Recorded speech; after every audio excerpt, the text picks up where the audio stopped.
Le loup des mers. Chapitre 1. De toutes les aventures que je vais vous raconter et que je ne sais par quel bout prendre, la faute en revient indéniablement à mon ami Charles Fouroussette. Et voici comment.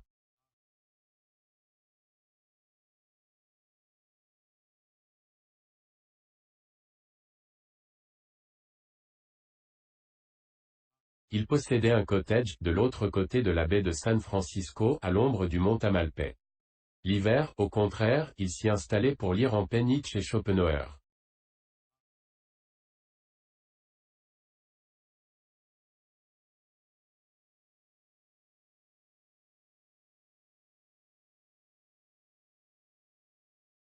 Mais au lieu de l'occuper durant les mois d'été, il préférait résider dans l'atmosphère étouffante et poussiéreuse de la ville et y suer depuis le matin jusqu'au soir.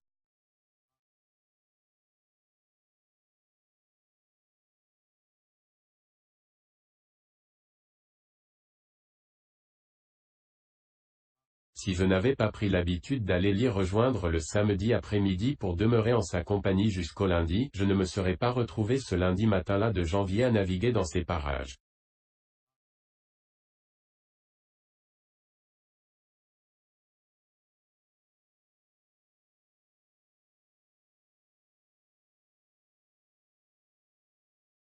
Et voilà pourquoi un certain lundi matin de janvier, je me trouvais à bord du ferryboat Martinez, un excellent navire, tout neuf, qui effectuait, pour la 4e ou 5e fois, la navette entre San Francisco et Sausalito.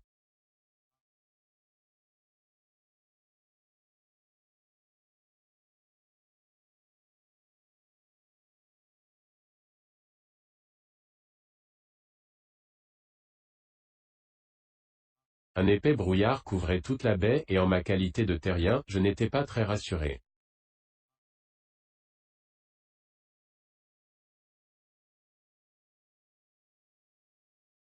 En proie à un vague malaise, je quittai le salon commun et gagnai le pont supérieur, où j'allais m'installer en dessous de la passerelle, et je me pris à philosopher sur cette brume mystérieuse qui m'enveloppait.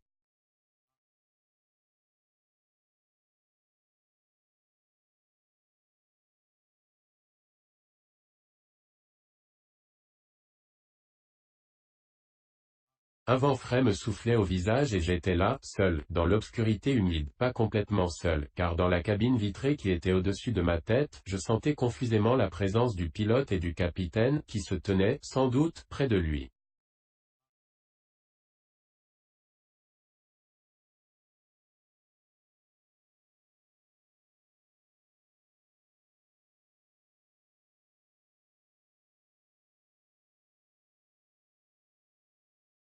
Je me souviens aussi que je songeais avec gratitude à la division du travail humain, me voilà, me disais-je, ignorant en matière de brouillard, de vent et de marée, mais qu'importe si je veux rendre visite à mon ami qui vit à des 1000 marins de chez moi. Merci à cette organisation qui désigne des experts. Et merci de la part de ces milliers de gens qui n'en savent pas plus long que moi sur la mer et la navigation mais se confient à la compétence d'un pilote et de son capitaine.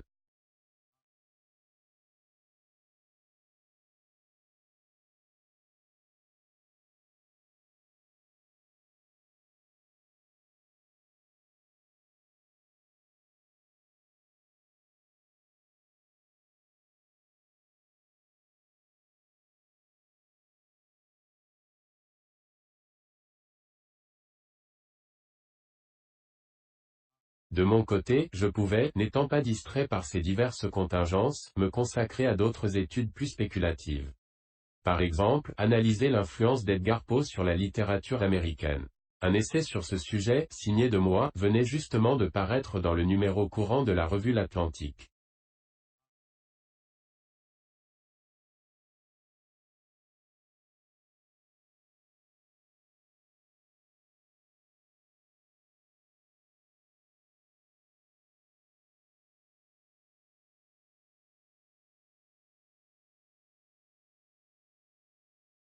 Lors de mon embarquement, j'avais, en entrant dans le salon des voyageurs, avidement observé un gros monsieur qui lisait la dite revue, ouverte à la page même de cet article.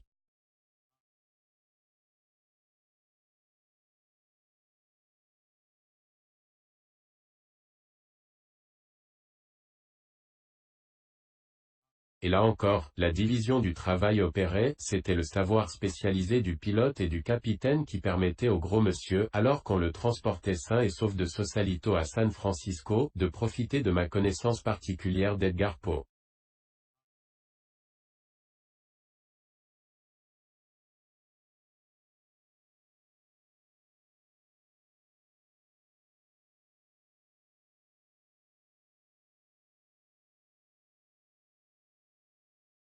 Un homme à la trogne rouge fit claquer une porte derrière lui et s'avança sur le pont en clopinant. Cette intervention interrompit mes réflexions, au moment où je me préparais à jeter sur mon calepin quelques notes, relatives à un autre article, intitulé La liberté de l'art, que je méditais d'écrire prochainement.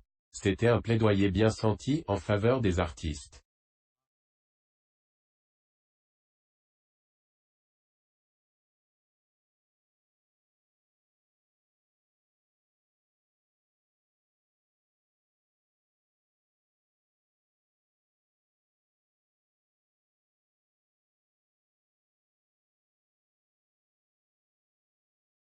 Le rougeau tourna les yeux vers la passerelle, scruta le brouillard ambiant, traversa le pont, puis, toujours clopinant, il avait, je pense, des jambes artificielles, il vint se planter à mon côté, les genoux écartés, sa face rayonnait.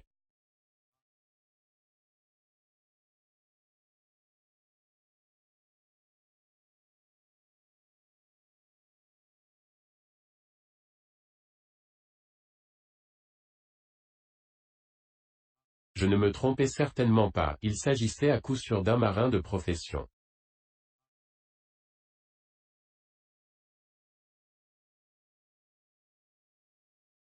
Avec des saletés de temps comme ça on grisonne avant l'âge. Notre pilote en sait quelque chose, fit-il avec un mouvement de tête en direction de la passerelle.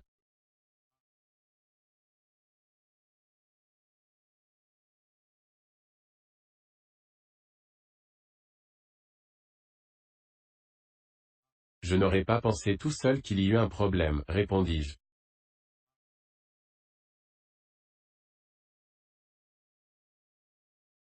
Cela semble aussi simple que 2 et 2 font 4. On sait s'orienter, compas, relevé, vitesse, on a tout. Moi, j'apparenterais cela à des certitudes mathématiques.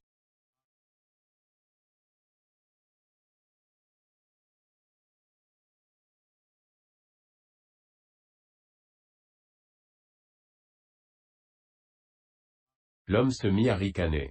Des certitudes mathématiques, pensez, par un temps pareil.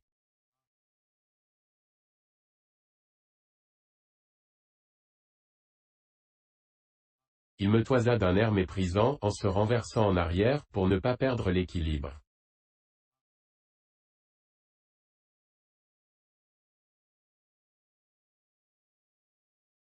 Et il s'écria ou, plus exactement, beugla, et la vitesse du courant qui se précipite à travers la porte d'or ça vous dit rien, non?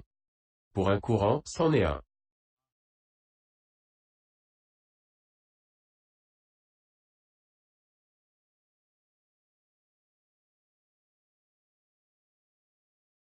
Tenez, écoutez. C'est une bouée à cloche.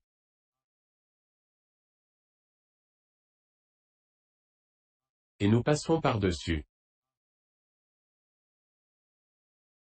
Le pilote donne un coup de barre pour changer sa direction, le glas lugubre d'une cloche montait en effet, de la mer, dans le brouillard opaque. Le pilote avait rapidement tourné la roue du gouvernail.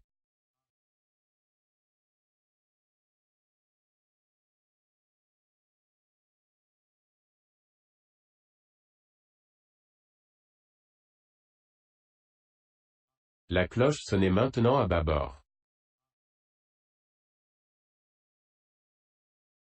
La sirène de notre bateau se mit aussi à mugir, et d'autres bruits de sirène nous parvinrent.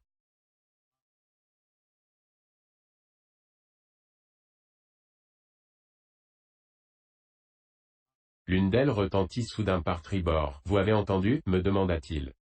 C'est un autre bac, tiens, encore.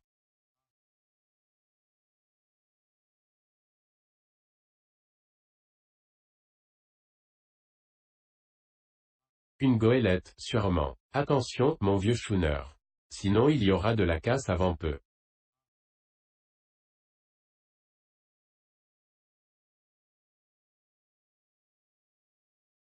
Le bac invisible actionnait, sans arrêt, sa sirène à vapeur et la corne de la goélette, qu'on soufflait à la bouche, déchirait l'air de son terrifiant.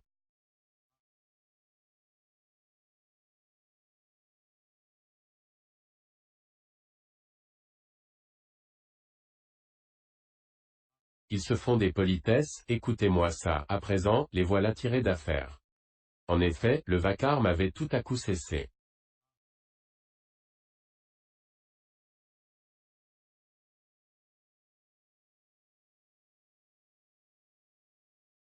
L'homme était ravi de traduire pour moi les différents appels de sirène. Son visage rayonnait, ses yeux semblaient lancer des éclairs.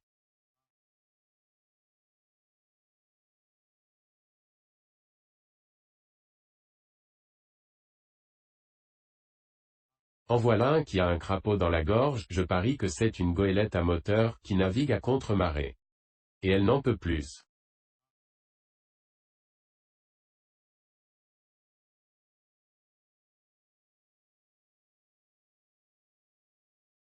Puis ce fut le tour d'un petit sifflet strident, qui semblait pris de folie, et qui fusa tout près de nous.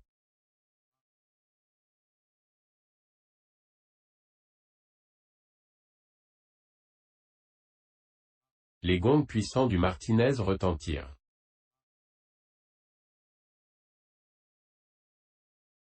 Ses roues à aubes s'arrêtèrent et les pulsations de la machine s'éteignirent, pour reprendre au bout d'un instant.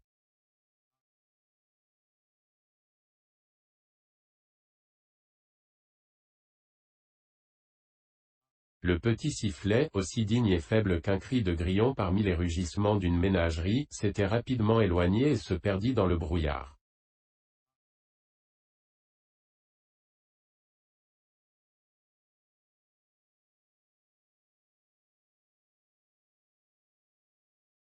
Un canot automobile, m'expliqua complaisamment la trogne rouge. Des vrais dingues. Faut faire drôlement gaffe.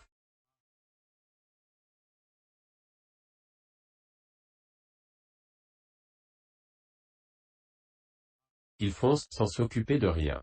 Ils sifflent à tue-tête, et tout le monde doit se garer, pour leur faire place. La vitesse, pour eux, tout est là.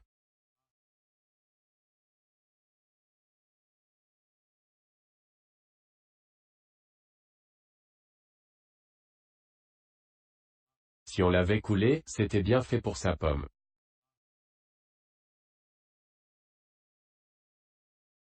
Je m'amusais beaucoup de cette colère, qui me semblait un peu exagérée. Puis l'homme se remit à faire les 100 pas sur le pont et je retombais dans ma rêverie.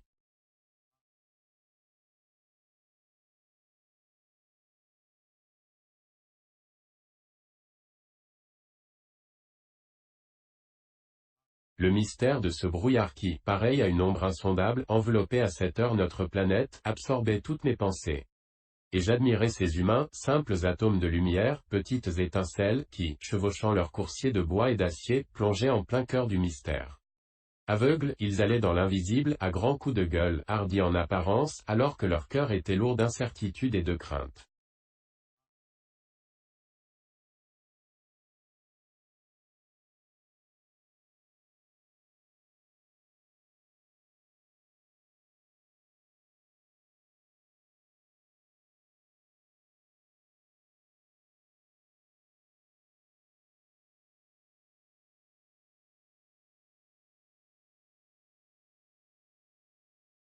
Ce fut la voix de mon compagnon qui me ramena à la réalité.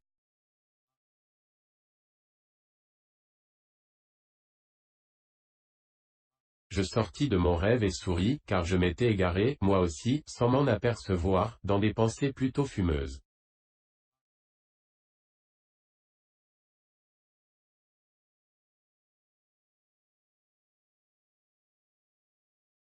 Et, dites, quelqu'un vient de notre côté.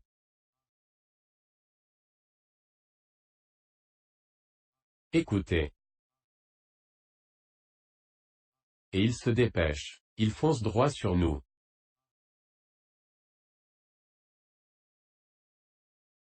Il ne nous aura pas encore entendus. Le vent souffle en direction contraire.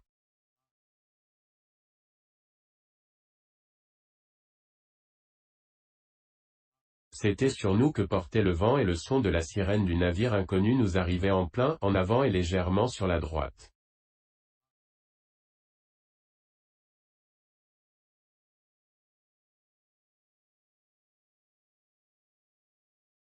Un ferry-boat, demandai-je. L'homme acquiesça de la tête et répondit, évidemment, avec une voix pareille, il eut un ricanement, puis reprit soudain émoticône souriant.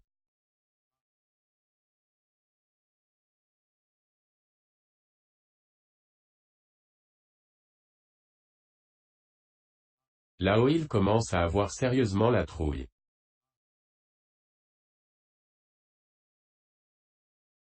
Je levai les yeux. Le capitaine, le buste hors de la cabine vitrée, interrogeait le brouillard comme si, par la seule force de sa volonté, il avait pu réussir à le sonder.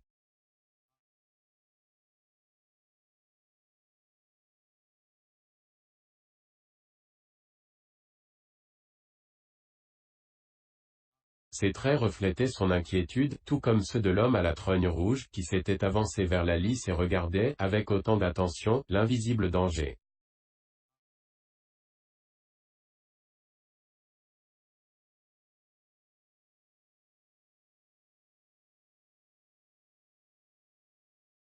La suite se déroula avec une inconcevable rapidité.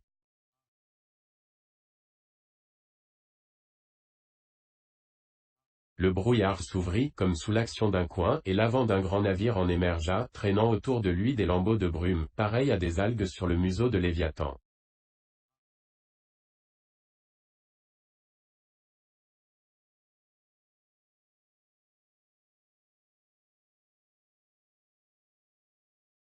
Je vis distinctement un homme à barbe blanche, accoudé au balcon de la cabine du pilote.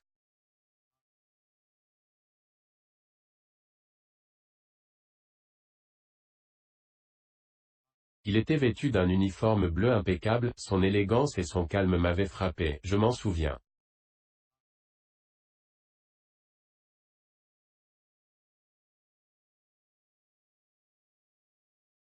Ce calme avait, en l'occurrence, quelque chose de vraiment terrible.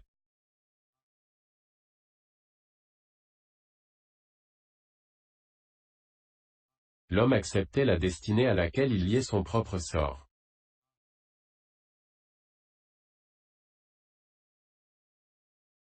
Et, avec un flegme parfait, il semblait vouloir déterminer le point précis de l'inévitable collision. Il ne prêta aucune attention à notre pilote, blême de terreur, qui lui hurla, « Tu peux être content de toi ». Cette remarque n'exigeait pas de réponse, d'ailleurs la trogne rouge me cria presque en même temps.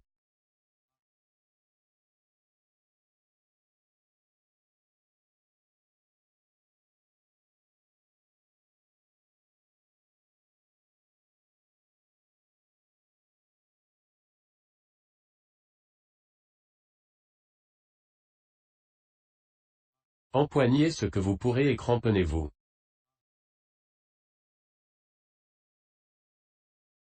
Il ne plaisantait plus et il était, lui aussi, devenu étonnamment calme.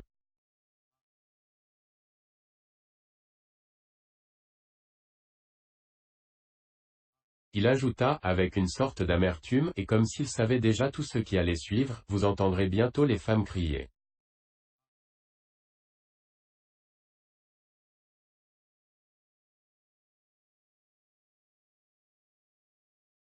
Presque immédiatement, le choc eut lieu.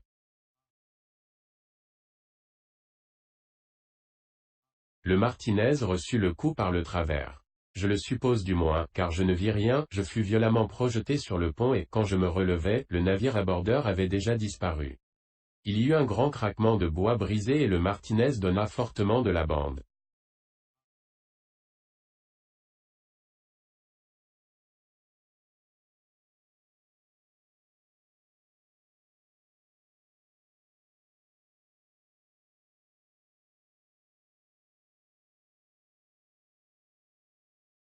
Alors une clameur indescriptible s'éleva, qui figea le sang dans mes veines et me remplit d'effroi.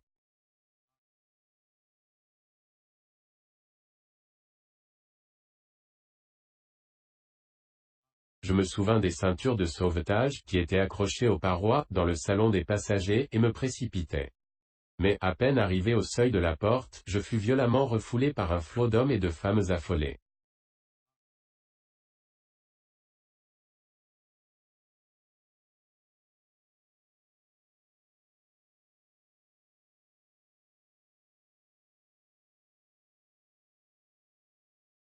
Je me rappelle que je parvins quand même à entrer et que je décrochai un certain nombre de ceintures. J'en bouclai une autour de moi et la trogne rouge se chargea de ceindre les autres à un groupe de femmes terrorisées.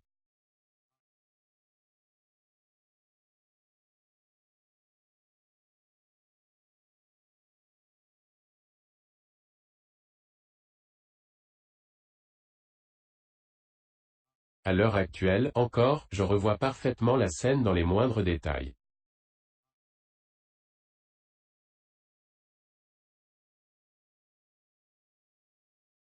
La paroi du salon avait été défoncée sous le choc. Le plancher était jonché de fauteuils renversés, de valises et de sacs à main, de parapluies et de couvertures, et d'un tas d'autres objets hétéroclites, abandonnés par les gens surpris par cette catastrophe inattendue. Le gros monsieur, qui tout à l'heure lisait mon article, tenait toujours en main la revue, et me demandait, avec une insistance stupide, si à mon avis, il y avait réellement danger. La trogne rouge, toujours claudiquant, se démenait courageusement et bouclait sans arrêt des ceintures autour de la taille des passagers. Un groupe de femmes avait refoulé du dehors. Le visage décomposé et la bouche béante, elle hurlait comme un cœur d'âme perdue.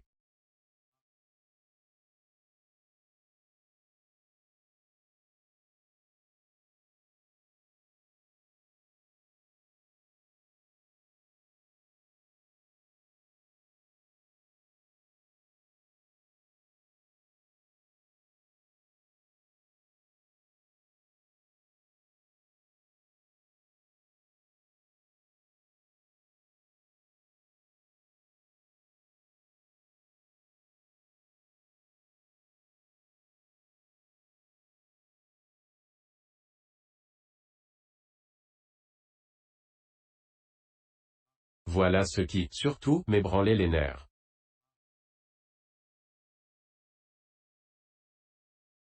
Cela avait dû causer le même effet à Trogne Rouge, car une autre image me hantera à jamais, le monsieur corpulent range la revue dans la poche de son manteau et regarde dans le vide.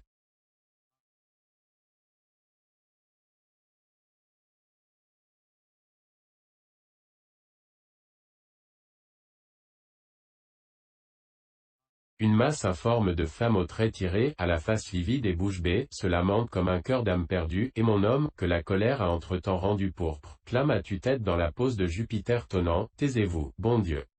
Taisez-vous !»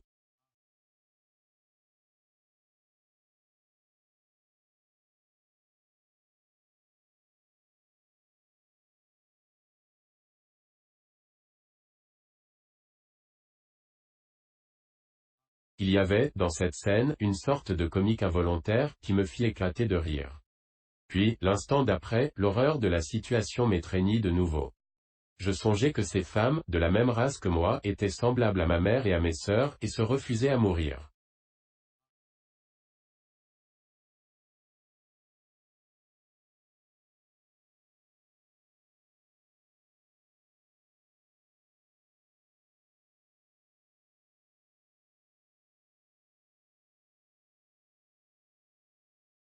N'y pouvant plus tenir, j'avais vivement regagné le pont du navire.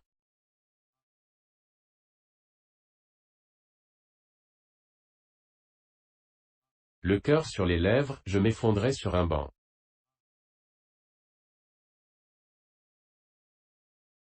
Devant moi, je vis et j'entendis confusément les hommes du bord qui s'efforçaient, en criant, de descendre à l'eau les chaloupes.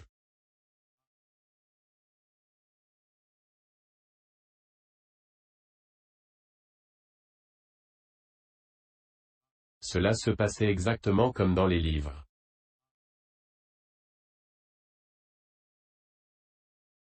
Les poulies étaient coincées. Rien ne fonctionnait. Une première chaloupe, bourrée de femmes et d'enfants, fut mise à la mer. Mais, à peine s'était-elle un peu éloignée qu'elle s'emplit d'eau et coula à pic.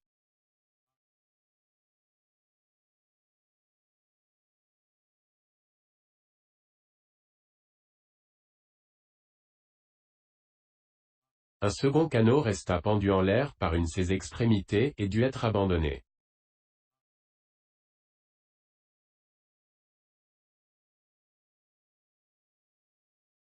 Quant au bateau fantôme, qui avait provoqué le désastre, il n'avait pas reparu. Les hommes de l'équipage affirmaient pourtant qu'il enverrait, sans nul doute, ses propres chaloupes à notre secours.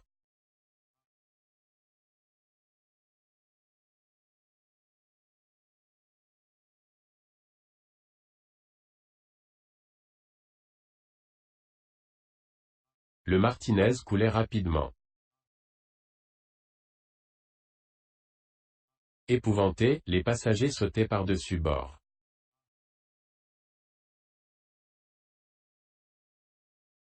D'autres, qui se débattaient dans les vagues, suppliaient qu'on les remonte à bord.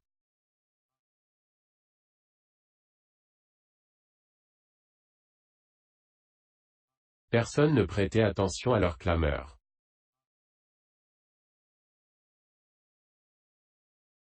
Pris de panique à mon tour, je piquai une tête par-dessus bord, en même temps qu'une foule de gens car quelqu'un venait de crier que le bateau sombrait. Comment je passais par-dessus la lisse, je serais incapable de le dire. Mais je compris immédiatement pourquoi ceux qui m'avaient précédé désiraient autant regagner le bord.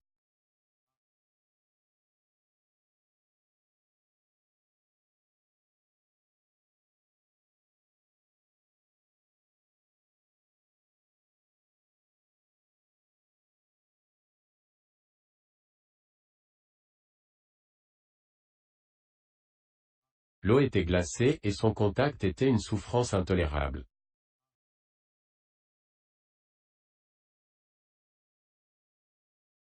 J'éprouvais l'impression d'être tombé dans un brasier. Ce froid intense me brûlait jusqu'à la moelle des os.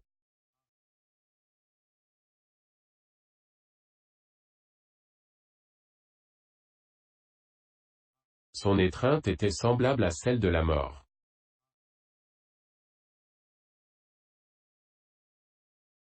Les poumons oppressés, le souffle court, je réussis, grâce à ma ceinture, à remonter à la surface, où je flottais comme un bouchon.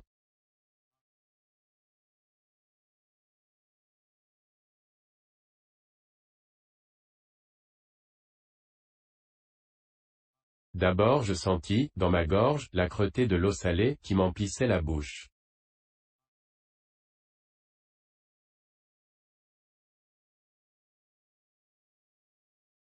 Mais étant donné le froid, je ne crus pas, tout d'abord, pouvoir y résister plus de quelques minutes.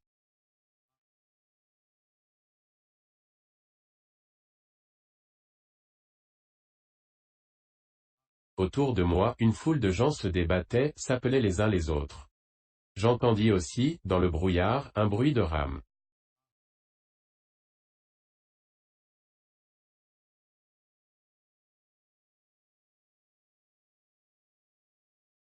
Sans doute le paquebot fantôme avait-il baissé ses chaloupes.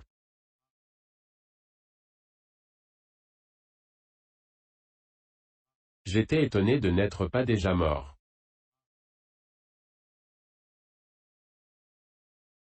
Mes membres inférieurs complètement paralysés, je sentais un engourdissement me gagner petit à petit jusqu'au cœur.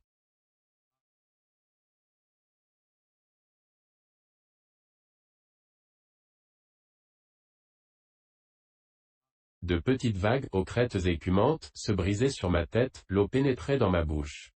Je suffoquais chaque fois.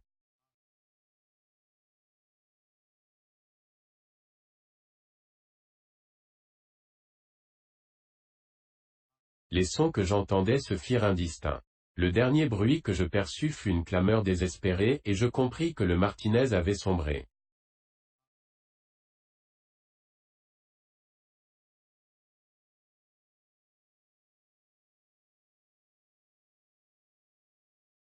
Et, tout à coup, j'eus, dans un sursaut de frayeur, l'impression que j'étais seul. Le silence m'environnait. Rien que le clapotis de l'eau, plus sinistre encore dans le brouillard grisâtre.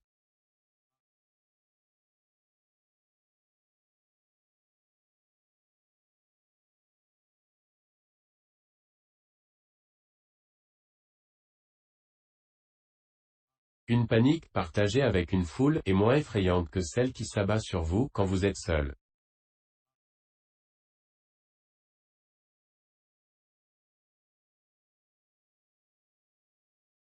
Où étais-je ainsi emporté?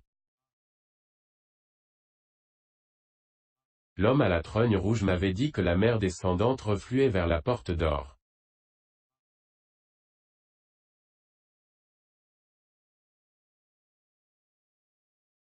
Allais-je donc être entraîné au large? Et ma ceinture de sauvetage, combien de temps me soutiendrait-elle encore?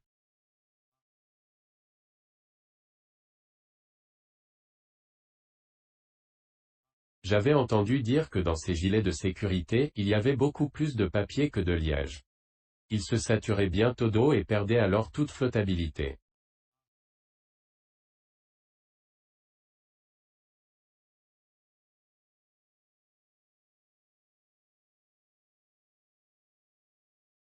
Or, je ne savais pas nager, j'étais complètement seul dans une immensité grise, pareille à celle des premiers âges du monde.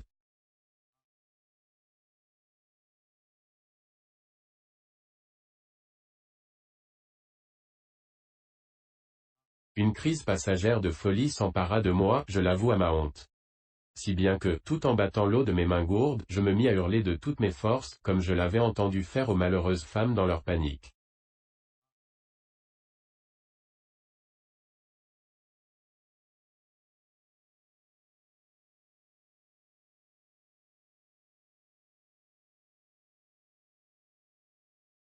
Combien de temps dura cette épreuve? Je l'ignore. Il y a là une lacune dans mon esprit.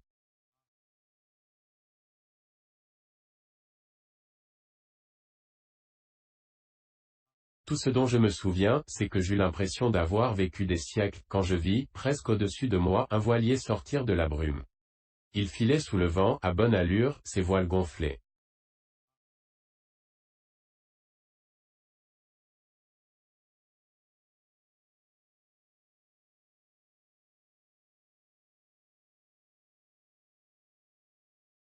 Et fendait l'eau de sa proue, qui ouvrait un large sillon d'écume, j'étais juste sur sa route. Je voulus crier, mais je n'en eus pas la force.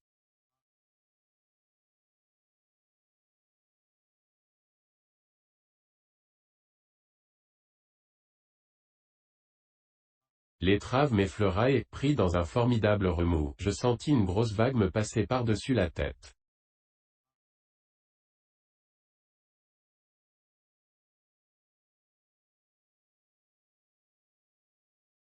Puis le flanc noir du bateau glissa si près de moi, que j'aurais pu le toucher de la main.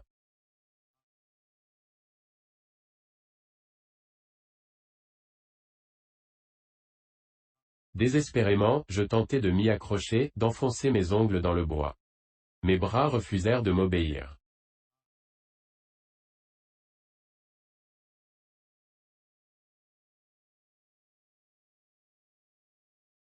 De nouveau, j'essayai d'appeler, mon gosier n'émit aucun son.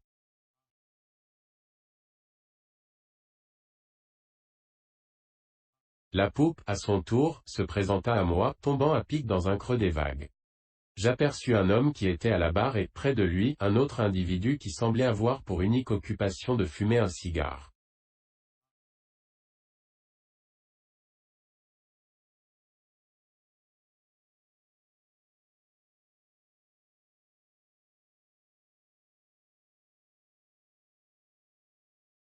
Je distinguai la fumée qui s'échappait de ses lèvres, d'un geste machinal, il tourna la tête dans ma direction, et promena son regard sur l'eau.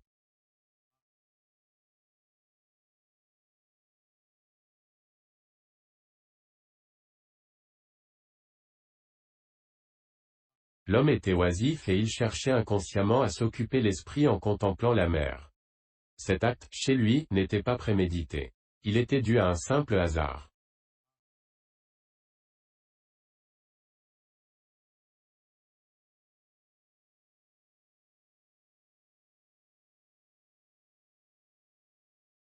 Pour moi, la vie et la mort étaient dans ce regard.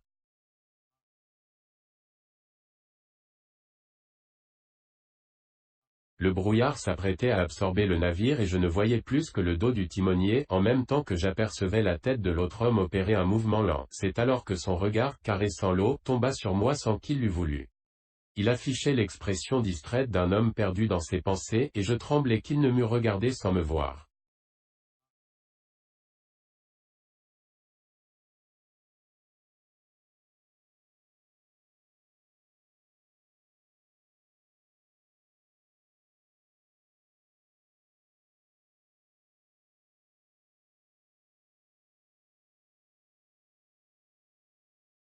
Mais le regard, s'étant abaissé sur l'eau, vint se poser sur moi, il me rencontra et ne se détourna pas. Nos yeux, au contraire, se croisèrent. Instantanément, l'homme cria un ordre, puis bondit à la roue du gouvernail, qu'il manœuvra.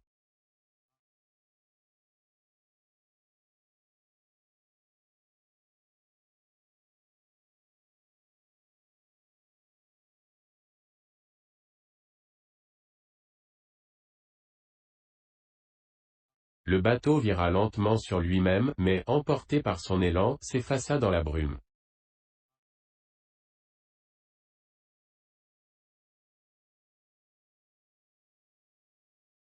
J'étais à bout et me sentais glisser dans une totale inconscience.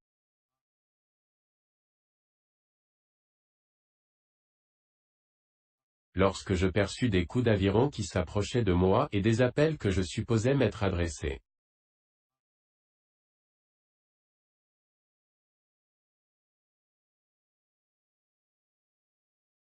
J'entendis ensuite une voix bourrue, qui me criait de plus près.